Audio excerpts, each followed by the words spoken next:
Hello everyone, today we're going to be running probably my favorite archetype in the game, and that's going to be Mill. Mill was a deck that just wasn't viable for so long, and now it has the resources to make it pretty decent. A lot of ways that you build it still aren't very good, but this one in particular and the one that I featured last season are both incredibly strong. This one is pushing just around a 70% win rate for me over a relatively large sample size. I have 45 games with the deck and I'm just under that 70% win rate, and the cube rate could be better. I took a couple of big L's where they were 4 or 8 cube games, and that's what this deck is gonna do. You force a lot of retreats, you get a lot of wins really easily by opponents that just can't keep up, and then those ones that come down to the really small finite plays, you have to make sure that you can anticipate what your opponent is wanting to do to make sure that you know that you're going to stay when you should stay or retreat when you should retreat. So if you play it a little bit inoptimally, sometimes you can lose those big cube wagers and it feels really, really bad. But a lot of times you could play it just a little bit differently and find ways to sneak out a win. A lot of your wins against those decks are going to be very small margins, and that's what I like in a deck. Being able to trick the opponent into thinking that they can't be overpowered, and then all of a sudden you just barely squeak it out, and that's when you're going to get those 4 and 8 cube games. So as far as the deck goes, it's a relatively simple mill and pull deck. Doc Ock is in a really great spot, especially when you have things like US Agent to potentially keep it below Shang-Chi range if you're worried about a Shang-Chi, or outside of that into your own Shang-Chi to counter those big cards from the opponent. You have a lot of your mill style cards. You have the Yondu, the Cable, you have your Baron Zemo and Gladiator. All of them fantastic. Not every single game you're going to completely mill the opponent, but a lot of them you will. And the 2 cards that I switched from the last time I featured Mill are going to be Jeff in place of previously Luke Cage, and White Widow in place of previously what was Valentina. White Widow, I don't typically play it on curve unless there's a specific reason I need to. For White Widow, I like to use it whenever they've already played almost all of their space. Maybe it's turn 5 out of 7 and they only have 2 spaces to play. A lot of times you can use White Widow to completely lock them out of the game so that they cannot play on the last turn, and then it's just a free win at that point. And then Jeff is that kind of flex tool. If you get hit with a Loki and they use your Doc Ock to pull your cards, a lot of times Loki can be that saving factor of being able to move your cards around. Same thing if you're running up against a junk deck. It gives you that kind of little bit of versatility to make sure that you're not completely locked into a lane. And so I'm going to keep the deck explanation relatively short. I will be live on twitch.tv/TLSG Snap. I'm probably live right now. I'm aiming to go live about 10 to 20 minutes after this video airs. And so if you're seeing this and you want to watch me live, jump over, check out the stream, and then come finish this video later. And if you don't like the Twitch platform, I am going to be using Restream to stream onto my video on demand channel. So if you haven't seen that one, if you want to watch it on YouTube instead of Twitch, the link will be in the description. Head over there, drop a subscription, and that's where we're going to be streaming the YouTube side of the live streams. The last stream on Wednesday was phenomenal. It blew my mind. All of the support, all of you guys there. It was a really good time. It's a very positive, wholesome vibe. I love doing the live streams where I can. And so I'll see you over there. But for now, let's go ahead and jump over into a couple of games. I hope you guys enjoy. They do steal the right lane with that, but mid and left are ours. We will go ahead and take it. That's just one of the things that this deck can do. We'll take it. Let's go ahead and jump over into the next one. All right, next up we have Squatch. They have a Makari that jumps, and they bought the cat. Oh, it became a pixel. That's so unfortunate with the visual bug of the casual variant that's 1,200 gold. Once it goes past like a green border, I think, it becomes very pixelated. All of the casuals do. Super unfortunate. Let's go ahead and play Jeff into Hotel Inferno. That works perfectly into our game plan. They play Valentina and end up taking out, which one of our cards? Magic. That does hurt a little bit. They lose their US Agent. So with Valentina, I think that they're probably running maybe a mill style of their own. Let's go ahead and play Baron Zemo into the right lane. We don't have a lot of space. And so I kind of want to play over there. I want Doc Ock to the left is my kind of goal or intention. And so Baron Zemo comes down. It ends up pulling Quinjet. Interesting.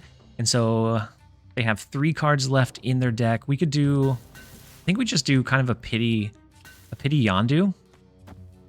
Maybe I pity Yondu to the left. And a pity Agent. I think it's fine. That way we at least use some of our energy. We get a little bit of power, even though it's probably not going to help us all that much. Okay, so Mysterio's gone.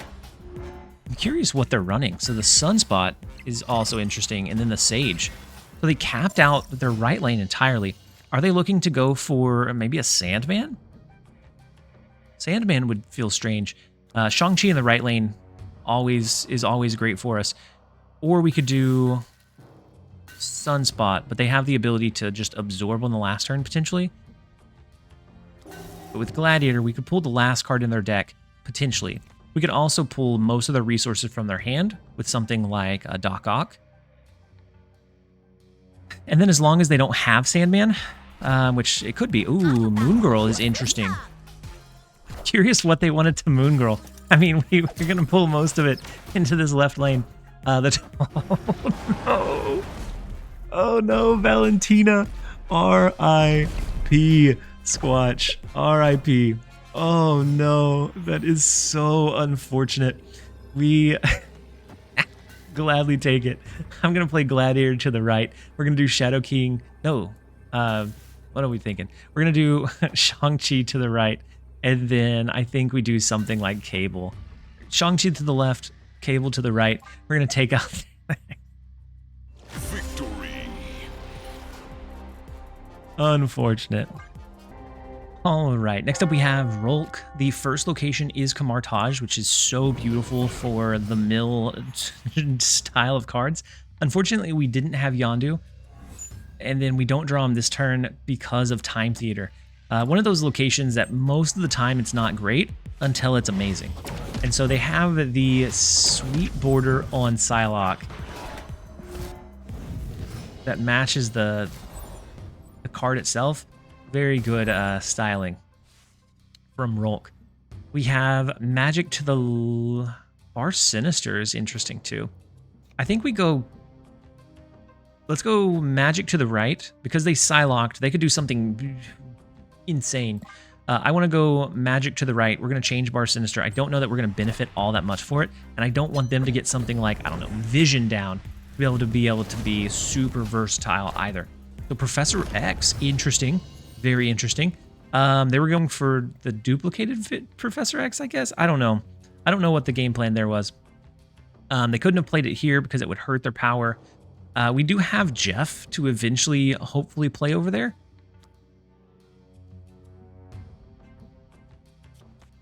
We're gonna slam where they just can't. We're gonna do a double US agent mid, and so if they play anything that's 5 cost there at any point in time, it is going to be super negative. We're gonna do Cable. That's gonna steal their Ravona, steals their Kitty Pryde as well. Very interesting. And so they do have a Jeff that can move over to the Professor X lane as well, and then we draw ours. Is it ever worth it to do this to mill the rest of their cards in the left lane? My gut says no. But my soul says, yes, go for it. What if we did this instead? We mill one of their cards. We keep a little space for us. I don't think it's perfect either. But that's what we're going to go with. And so the Kitty Pryde coming down. Another great border on the Kitty Pryde. We get their Angela. Interesting. Okay. And then Iron Man to the left. Iron Man is going to be scary depending on what they drop. A Doc Ock here. Doc Ock here would be absolutely diabolical. If they had the Iron Man. This is a really cool variant too. Like this Rolk has spent a substantial amount on some of these borders, and so we might as well appreciate them. I really like this Iron Man variant. All right, we're gonna go ahead and stop admiring. We're gonna play Doc Ock into mid. They've already played their Jeff, so they can't play directly into Limbo next turn. And so the Mystique copies the Iron Man. Super unfortunate. They can move the Jeff to play further into Kamartaj. But that's about as far as that can go. And so, let's see. 2-power Doc Ock is so scary. -9. That is the most negative man I've ever seen in my life. Oh, no. That's -16 in the Time Theater. We have Shang-Chi. Shang-Chi which would take out Sage. Either that or just a Shadow King, but that offsets here. I think when they move Jeff out, that leaves this pretty susceptible. We're going to tie here, And so we want this left lane to be relatively low. I'm not going to snap into it now because I want to see how this one plays out. They can only play one card, so Athena's not going to scale. They're going to be stuck at -16. As long as we can take out most of their power here, then they're going to be very, very, very, very sad. Let's go with this. Let's lock it in. We don't have initiative, so if they move Jeff over and then play something big into Kamartage, we're going to be able to counter that as well. And so the Claw... the Claw breaks the gap a bit, but it doesn't make enough of a dent in it, I don't think. They're going to win left by -1. They lose mid, and we win right because of our Jeff as well. And so a deck that could have been pretty, very, very, very scary ends up being very, very not. And we were able to see their entire deck. Very interesting that it goes pretty heavy on the Claw, on the Mr. Negative curve, but not so heavily that if it misses it, it can't do anything about it. And so we're going to go ahead and take the 2 cubes. Let's jump over into the next one. All right, next up we have Meow. The first location is Monster Island, and so always a great location for Shang-Chi. We don't have anything on 1, that's fine, that's very typical. So the Snow Guard, we're looking at a Loki deck. We have to look out for things like a Gladiator, giving them additional resources. And so I definitely want to do Cable here. We're going to draw one of their cards out of their deck. See if maybe we can get lucky. If we hit Loki, we're going to snap right away. So the Dazzler comes down. Snow Guard in a Dazzler. Is this more like Gilgamesh? This looks like Gilgamesh. Very interesting. And so Muir Island in the right location. Don't like that. Well, we don't mind that, right? Let's go Baron Zemo. We always have Shadow King to kind of offset that positive buff. And Baron Zemo is going to draw one of their additional cards. Maybe we can pull one of their big pieces. I don't know. Maybe we also top deck Yondu next turn. We can do a Yondu plus a magic. Would also be pretty good. And so Snow Guard comes down and it disables the locations for now. So now we know that we don't have to worry about magic being disabled. What a beautiful Baron Zemo pull. Stealing the Dazzler. And we will, of all things, we will take it. This is looking more like a Gilgamesh build, and I don't think it's gonna run super well. We could do Squirrel Girl, but that really starts congesting a lot of our space very quickly. I'm honestly considering it though. No, it's fine. No, it's fine. We're fine. We don't need to rush it. We're gonna do magic. Next turn, we're gonna do something like Doc Ock to drain most of the cards that they have in hand. And then the last 2 turns, we're just looking to kind of either clog with a White Widow so that they can't play at all, or we're looking to mill the last few cards so they don't have very many resources or they don't draw into anything. And we do get the stay here, and so they play for mid this time around with Khazar coming down. I expect the Blue Marvel. I expect a Gilgamesh. This is looking very much like that now. We have Shang-Chi to take out a potential Gilgamesh. I kind of like the idea of doing Doc Ock into Muir Island. Although they may fill it, right? Does it make more sense in one of these other lanes? Let's go ahead and go to the right. Because maybe they do a few cards and they're just looking to not cap out these other locations. And that would allow us to White Widow a little more precisely next turn. So 1 card there. I guess any of the locations would have been fine from Muir Island. We have Shadow King in the right lane if we need to. So Snow Guard Bear would have been funny in this left lane. Gilgamesh comes down. That is going to be a beautiful Shang-Chi target if I've ever seen one. Taking this one down, a very big peg. We could do Red Hulk. Now that Gilgamesh is out of their hand, out of the way, this deck typically doesn't run hard counters. I kind of want to do Red Hulk. Next turn would be Shang-Chi, Squirrel Girl, White Widow, or something like that. Or maybe even Jeff. It just depends. But I think we're in a really good spot. They do have both of their buffing cards. I don't think it's going to be enough for them. They play 1 in mid, being Kyra. So that's not going to protect the Gilgamesh, though, because that's not a 6-cost card. And so we'll see what it ends up being on the last turn of the game. 4, 5, 6. 9, 10, 13. We may not even need to Shang-Chi here, right? This would bring us down by 3. It would bring them down by 8 from the Blue Marvel and the Gilgamesh. And then in addition to that, it'd bring them down to 22. It would... Dazzler's going to proc on our side here and here. I think it's worth the stay. We could have Shang-Chi to the left, yeah? Shang-Chi to the left was looking pretty strong now. And so their Shadow King comes in. We have Jeff. We have the Squirrel. Does Red Hulk scale here? That's going to be the difference maker. It does. Had we switched the Squirrel around, it wouldn't have mattered as much. It would have because of the tiebreaker. But we are able to hold down the win. I think there was a couple of ways to that ultimate destination. Either the Shang-Chi left and then like the US agent to the right could have given us the extra reach on like the Rogue, but we will gladly take the 4. Let's go ahead and jump over into the next one. All right, next up we have Cynic, rank 29 against our 387. Mojo World in the left lane, depending on what kind of deck they're running. Bar Sinister is also really interesting. We can use it as kind of a control tool for Gladiator. I kind of like it.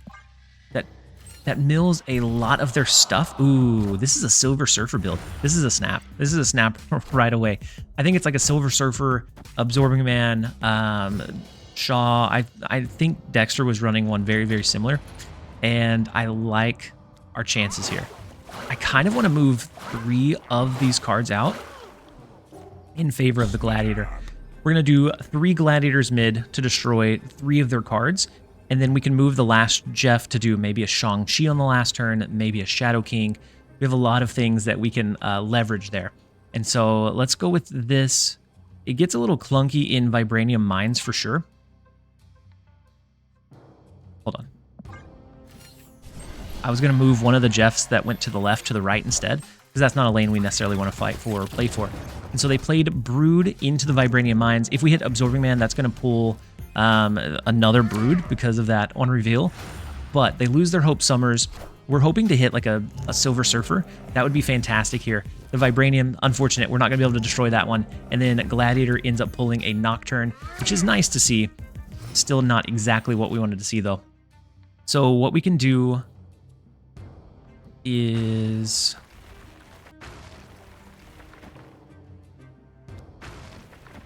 we can do this. We can do a Doc Ock into Mojo World, or we can do Doc Ock into Bar Sinister, depending on how cheeky we're feeling. But we'll see. We are going to pull 2 of the remaining 5 cards, one being the Vibranium that does get destroyed, and then Cable pulling 1 additional card, and that is the Mockingbird. Not a bad resource for us.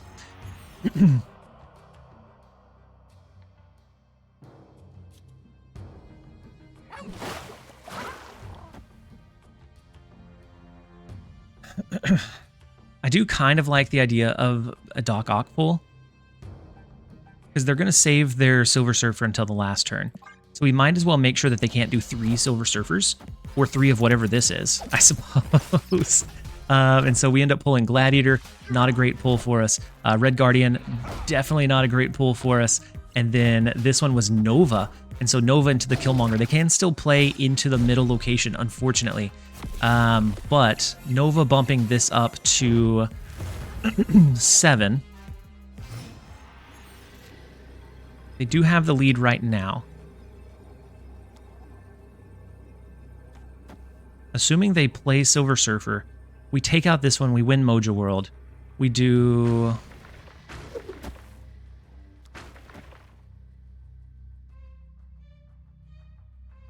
something big in Silver Surfer Absorbing Man. I don't know if we win mid is my biggest concern.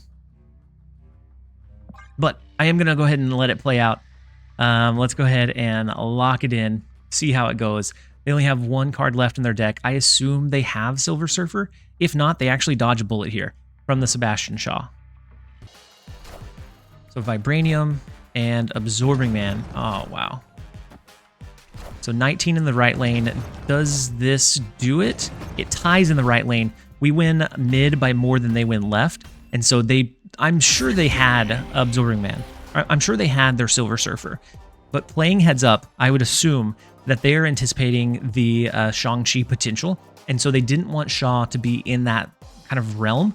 And so we got very fortunate to pull the Mockingbird. We grabbed the 4 cubes, and that was a very, very tight one. A lot tighter than what I thought, but we were able to pull it home. We will take it. Let's jump over into the next one. Next up, we have Jimmy Dinkins. The first location is the X Mansion. And after turn 3, they're going to get a random card. We're going to let it go down to luck. US Agent gets hit for us, Mirage for them. Interesting. And so we have Cable. Let's go ahead and get a little bit more insight into what they're running. Mirage could be a potential Loki deck. Agent Coulson. Yeah, it's either a Dino deck or a Loki deck. My money would be on Loki. Let's go ahead and kind of like, I kind of want to go to the X Mansion Casino. We're going to do Magic to the right. We're going to take away Muir Island altogether. X Mansion is going to give us the RNG that we need. It's going to give us... Oh, wait. This is a Helicarrier build, right? So Corvus gives them extra energy. They discarded Nick Fury and then Lady Sif, right? Wong is beautiful. X Mansion, I knew X Mansion would not do us Wong. This is going to be brutal. All right, let's go with the Gladiator first so that we're not eliminating those low-cost... So we're not eliminating those low-cost cards that Gladiator could potentially destroy, and then Yondu. So let's go ahead and snap into it. We're going to take away the last 4 cards in their deck on turn number 4. Mind you, we have until turn number 7. Wong from the X Mansion was just the rudest thing that could have ever happened. The Collector comes down. Gladiator will gladly collect some of those souls. We're going to go Blade. That discards their Helicarrier, so that actually gives them a few more resources in hand. Quite a few more resources. Does Helicarrier now just fill up your hand? Is that what it does? I thought it was just a handful of resources. Anyways, they have Cable. That's going to bump up their Collector a little bit further. It would, but their hand was full. Yondu's going to take out the Quinjet, and then it's also going to take out the Cersei. And so they are very locked in and limited to whatever they ended up grabbing. Let's go ahead and do a Doc Ock. Opponent snapped. Interesting. So the snap back is interesting. I like the Doc Ock play. We're going to just completely cap them out. We have the Shang-Chi, so if this grows very much further, we're just going to be able to destroy it with Shang-Chi. We have Agent Coulson next turn if we want to just get some versatile resources. The snapback is interesting to me, though. And so they're only going to have 2 cards to play on the last 2 turns of the game. A Cersei came down from... Oh, my goodness. What a beautiful... Oh, my goodness. What a beautiful Helicarrier that was. Giving them the Cersei. Giving them the Loki. Giving them the Morbius. Oh my god, what a beautiful one. I understand the snapback now. I absolutely do. They have 2 resources to use for the next 2 turns. Red Hulk should be able to scale, which should give us the lead here, unless they can discard anything, which they shouldn't be able to. It should be pretty close to being finished with any kind of shenanigans that they have. And so I think Red Hulk has a good chance of scaling over what they can do. But just in case, we could do Shang-Chi, and then we can do an Agent Coulson. And I think that's all we have to do. I think we win the 8 here. We do have Shadow King that we could offset Collector, but I think they're more likely to play cards into that lane. And so we're going to go ahead and lock this in. They have 2 cards of their own. A Gladiator is a big resource to fight with. The Yondu coming down as well, which is scary. The Gladiator coming, or the Shang-Chi, we lose the left by 1.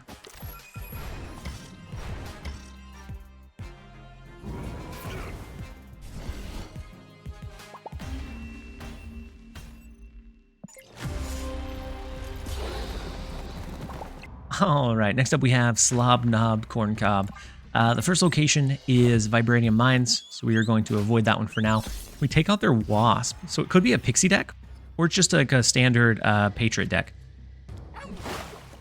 But I do like Sinister London for like a Gladiator, or potentially a Doc Ock, maybe even like US Agent.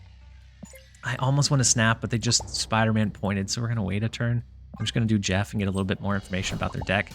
But a double Patriot could be big, and so that would be something we would definitely have to consider as we're looking at a snap.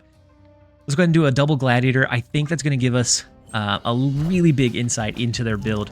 and potentially taking some of those big resources. So Dr. Doom comes down. They do get that power spread, but the Dr. Doom is gone. We just know that that resource is no longer an option. So in the right lane, we hit a Thor, so it's going to shuffle a little bit of junk into their deck in the Mjolnir, and then Thor is going to be gone. The Mobius, fortunately for us, we don't look at any kind of card cost reductions, and so it doesn't hurt us any having the Mobius down.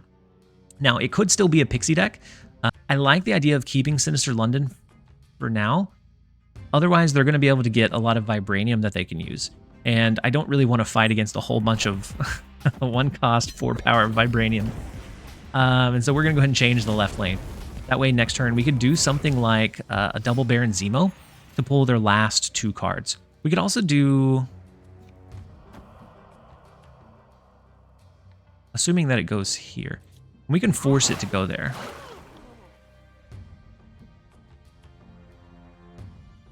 This Jeff can still move, but with Baron Zemo, with their last 2 resources, is that worthwhile? That takes up a lot of our space. Or is it gonna be better to just do like a double White Widow? I kind of don't even want to do the Baron Zemo. I'm going to do a double White Widow. We're going to save the rest of our energy, and we're going to start clogging a lot or cluttering a lot of their space. So it does go to the left. It goes into mid. And so what do they play finally? The Jane Foster, but it has the Mjolnir to pull, right? Or did they already draw it? It looks like they drew it. They do have the Red Hulk that's looking to be pretty scary. And we don't have initiative here. So I kind of like a play of like skip and wait. We can skip, then we can do Shang-Chi and US Agent.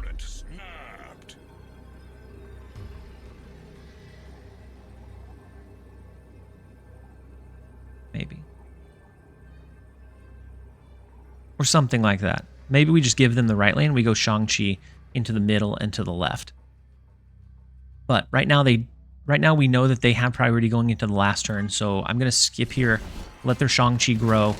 Beta Ray Bill is a big one. Now we have to worry about, are they going to use the hammers or not? Did they change the left lane? Would have been bad. Would have been very, very scary.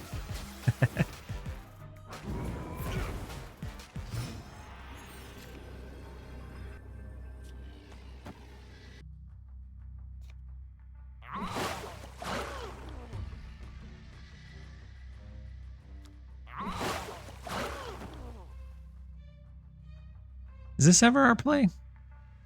I don't know if it is or not. I'm going to go with it. We potentially lose 4, but if they play any of the hammers, if they play Red Hulk, we're going to steal it away. Are ye worthy? Yeah.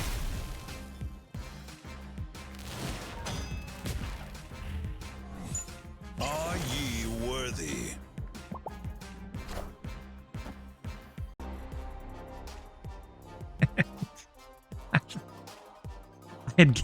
I had given up, and so I stopped the recording. Slobnob, if you watch my videos, I didn't mean to BM you with an early fist bump. I thought I lost, and then I even stopped the recording. And then the double US Agent looked like the sauce that we needed to bring all of their cards down. Since we were only impacted 1, they were impacted 3 times for a -12 in each, lane. We were able to find the win. We'll take it. We'll take the sloppy 4. Let's go ahead and jump over into the next one. All right. Next up, we have ranked 144 Sit. US Agent in Onslaught Citadel could be absolutely diabolical if they did, like, I don't know, an Iron Man. Kind of hope that they're running an Iron Man. The first card they play is Hood, so it could just be a Cersei or a Nihilist style build. I'm going to go ahead and play out our Jeff. And then we'll wait and see. I do want to save the US Agent. So Demon into the Hood lane is interesting. Maybe they're going to play Bounce? I don't know.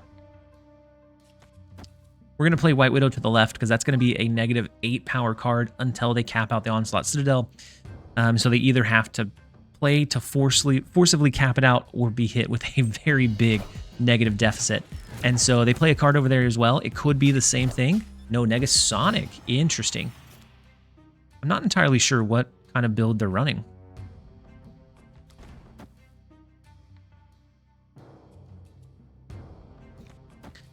I'm going to do this. So if they play a Sentry to the left this turn, and then they're looking to do like a Super Giant, that's typically where the decks where you see Negasonic. So if they're wanting to do Super Giant, we have the left lane covered. Sentry would end up being a 0 because of the US Agent. Or maybe they use Super Giant this turn. That's fine. Super Giant to the right could be problematic. We take out their Nico, and then we're okay with Yondu getting destroyed. That at least gets that out of the way. Mockingbird to the right gives us a big Shang-Chi target. And so I like the idea of doing a Doc Ock to drain almost all of the rest of their resources.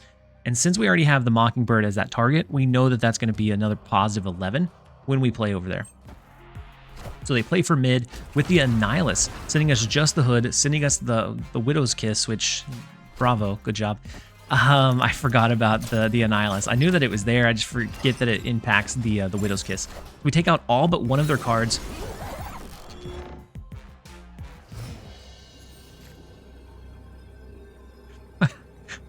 Why? Why would that fast forward? So it turned into Arnhem Zola, which hit their Cersei, which changed all of these cards. And then all of a sudden they're losing in all the lanes. Absolutely wild. I think this is what we're gonna do. Okay. Victory. That was absolutely jarring with the wild Cersei pull, upgrading some of these crazy cards. We were going to lean really heavy into the right lane, hoping that this left lane, we'd get the 8 back plus the 3, so it'd be an 11 power swing just moving this over. And so this was really the only lane that it would make sense that they would have to fight for. We'll take the 2. Let's go ahead and jump over into the next one. All right, next up we have Jimmy Dinkins, and Jimmy absolutely swindled us for 8 cubes earlier. It was a close game, but we just had the bad flip. We didn't quite. We made a small mistake and ended up losing for it. And so I definitely want to get Jimmy Dinkins' revenge. I'm gonna go ahead and play White Widow into the Nexus just in case it ends up staying. I'm gonna save it. I'm gonna save it until they've played a few cards into the Nexus first, and then maybe we can use it as a way to cap out the lane instead. We do have magic, so we could take away Rickety Bridge if we wanted to. And so I'm going to take away the Rickety Bridge. Okay. Yeah, I'm going to take away the Rickety Bridge. I thought about taking away Mirror Dimension instead. That way it doesn't copy anything, but I think this is a decent idea as well. If the right lane copies into the Nexus, then it gets kind of confusing, but you still want to focus in the left Nexus because that's going to add into the other lanes, and then that lane will add into the other ones. It gets really confusing, but the left lane is still the best if you can focus on that one. Let's go with, there's now one Nexus, 2 Limbos, and then I think we should be in an okay spot. I like doing Cable and US Agent here. US Agent is going to make sure that they can't play anything super big or super high cost, like the Mockingbird that they're playing there this turn is going to be, it's going to be afflicted. It's not going to be 9 anymore. No, it's so, okay, well, it's a Sentry. It was close to the Mockingbird. This has to be a Cersei build, right? I do like the idea of doing this. Let's do it in flipped order just in case they play a card that can't be moved. And I'm going to go ahead and snap into it. I like this play quite a bit. If we pull something that we can't destroy, which should be next to nothing, but just in case, we want to play it after the Gladiator so that White Widow can send something. We know that it's going to be sent there, and then we'll kind of move on from there. But we know that we have their Sage out of their deck. Cersei looks really strong. Ooh, wow, they completely cap out the left lane. I'm sure that it's either like a Destroy or a Cersei or something, like a Carnage. Negasonic.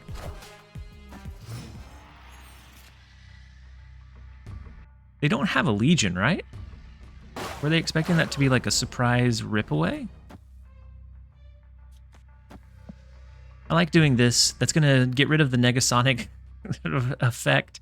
Baron Zemo is going to pull their next to last card, and then I think they're toast here. They don't have any negative cards in the left, so we pull their Shadow King. So Annihilus doesn't send us any other negative cards.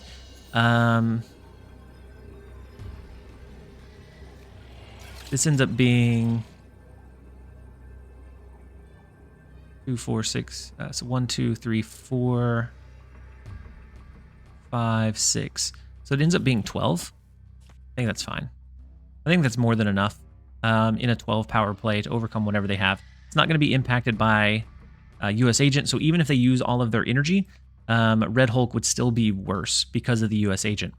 So let's go ahead and do Sage, see if they stick it out. I don't think they will, unless they do have a Legion, which would be very detrimental. Cersei could be scary. Onslaught and Makari are not going to do it. The Sage that we stole from them in the left lane should give us the ability.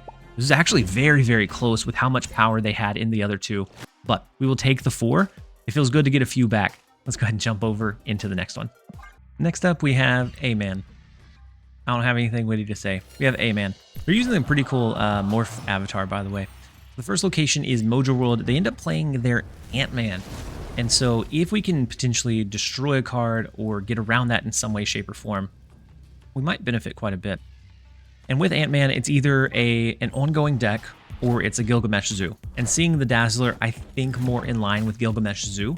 And I think we are decently poised in that matchup. And so I like the idea of an early Gladiator. I'm going to play Gladiator to the right. Eventually, we're going to do Doc Ock into the Baxter building. That way, we can potentially really easily win that location. So they have Kyera. We're not going to be able to destroy their 1-cost card. So if this pulls a 1-cost card, we won't be able to destroy it. We do hit the Khazar, which they got the most recent bundle. We pop that guy. He's no longer a potential issue. I like the idea of Baron Zemo, but it's also scary. Knowing that this deck will typically run Squirrel Girl, will typically run Shanna, Baron Zemo could be a liability. We're going to send it anyways. We're not going to snap, but we are going to send the Baron Zemo. So we, speak of the devil, we get the Squirrel Girl, which it's better than Shanna, I guess, because it's not going to cap us out here. Shanna would have. Let's go ahead and go with the... Oh, not there. Let's go with the Doc Ock into Baxter building. That should be able to pull just about everything that they have, and then we're looking for a way to come over the top of it. If we pull a Gilgamesh, perfect. We can always offset him with Shadow King. We can do like a US Agent if we pull a lot of their big cards potentially, so like Blue Marvel and Gilgamesh, but we'll see.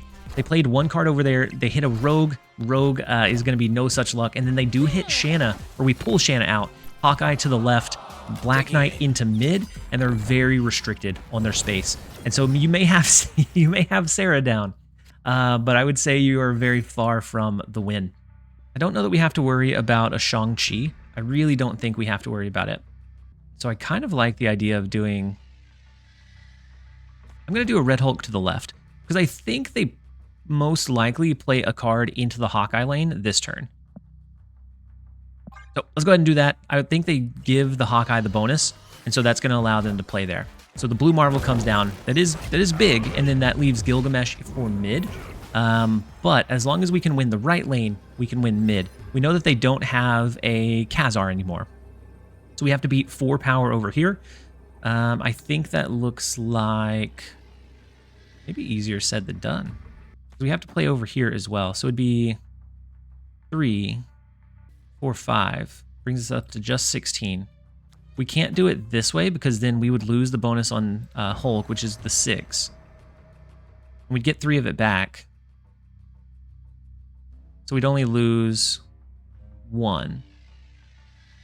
That's a little tight. It's either that or Shang-Chi mid to take out the Gilgamesh that we know is coming. That would put us in the lead by 1 here. This goes down to 10. So 18, 19, 20, 21, 22, 23, 24. I think this wins as well. Because this is... Oh, it doesn't matter. Because we get the extra 4 from Baxter building. 3, 6. Brings us to this down by 4, this down by 4. Brings us up to 17. It doesn't matter. The Gilgamesh could have been destroyed in mid. That could have been the line that we went with. But I think this is the safer one. So the Cable, the US Agent swinging the middle location back for us. Shadow King making this tight had the 4 been an issue, but it wasn't. And so then we still win either way. Victory. Hey man, it was a good try.